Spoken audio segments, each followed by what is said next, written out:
Well, I was at school at the time until 1941, and I was a member of the 8th Local Air Training Corps.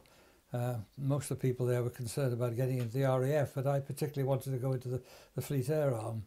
I had to wait until I was 17 and a quarter to volunteer, and then I was interviewed at Darlington by a rather ferocious Captain RN and a couple of senior officers who barked a number of questions at me. I had a strict medical, but everything seemed to go all right because they accepted me. But I had to wait until the beginning of November 1942 when I went into the Navy. Went to Lee-on-Solent at HMS Daedalus and did start on the 45th pilots course. An interesting course because one of our members, most of us became sub-lieutenants or lieutenants. One of them became an admiral, Admiral Sir Ray Ligo, KCB. He started off with me as a naval airman second class. This was in London, in Lee-on-Solent, yes. Well, after Lee-on-Solent, I went to, we did sort of basic training there, mainly ground training. We thought we'd join the army, actually. It was more like that than anything else. We didn't even see any ships. We saw a few aeroplanes because there were aircraft at Lee-on-Solent flying overhead, but we didn't have to do with them. Then we went from there to HMS St Vincent at Gosport to do our sea training. Did about 2 months there, sea training, and then we ascended to the advanced rank of leading naval airman with one anchor on our sleeve. After leave, we then went to Sealand, RAF Sealand, to learn to fly on tiger moths. We used to do a lot of night flying there, and one of the exercises we did was night rocket attacks on a target in Morecambe Bay. They'd built a sort of submarine conning tower out of bricks, and we used to do attacks on this. The idea was you dived down, pulled your nose off, fired off a flare, turned around through 180 degrees, hoping to get the submarine silhouetted against the flare, and then you did the dummy rocket attack. Well, this was all right. I was going very well. We got as far as the coast, and then at about 1,000 feet, and the engine stopped. I said rather superfluously, the engine stopped. And my observer said, well, that's your department, which I thought was rather cool of him, actually. So I said, well, I'm not going to try and land on the shore. There are too many high tension cables and buildings and things about there. I'll ditch it about 200 yards off the shore. Now, it was a dark night, no moon, but it was starlit, and I could see the very smooth, shiny surface of the water.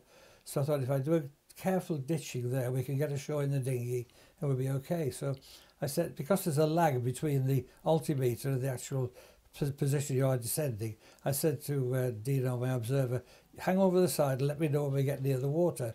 And he said, yes, okay then. He said, well, I think we've got about 300 feet to go, and then we hit. And in fact, there was water there, but it was only 1/8 of an inch deep. It was just damp sand, so it was rather a big bang. The wheels came off first, and then the wings, and the body of the aircraft skated along the sand about 300 yards, and there was absolute silence except for the gyro whirring gently. And I started to giggle, and then my observer did, and my air gunner. We've had hysterics for about 10 minutes. Then we thought we'd better try and get ashore, so we unscrewed the radar set, that being a bit of secret equipment, and scrambled over the side of the plane and sort of paddled ashore. Now, it was dark, and it was blackout in those days, and everywhere, this was in the country, we looked for something, scrambling through hedges and ditches, and I saw a little light in the distance. I thought, oh, there's something there. So we went towards it. It was a farmhouse with a bit of a break in its blackout. So I knocked on the door, and farmer's wife answered the door, and I said, excuse me, madam, have you got the telephone? Everyone didn't have a telephone in those days, and she had, actually. So I said, may I borrow it, please?